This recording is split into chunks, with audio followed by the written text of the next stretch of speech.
பட வெற்றியில் ஒரு சோகம். வெற்றிக்கு முக்கிய காரணமான டிஆர் இன்று வரைக்கும் ஒருதலை ராகம் படத்தை பார்க்கவே இல்லையாம். படம் வெளிவந்த போது டி ராஜேந்தருக்கு ஒரு தியேட்டருக்கு போய் படம் பார்க்க கூட கையில காசு இல்லையாம். நண்பர் ஒருவர் 3ஆம் நாள் அன்று இவரை அழைத்துட்டு போயிருக்கிறார். படத்தை இயக்கியவர் அப்படின்னு வேறொருடைய பெயர்.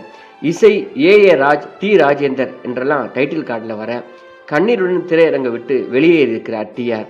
அந்த காயத்தால இன்று வரைக்கும் அந்த படத்தை நான் பார்க்கவில்லை அப்படின்னு பதிவு பண்ணியிருக்கிறார் டி ராஜேந்தர்.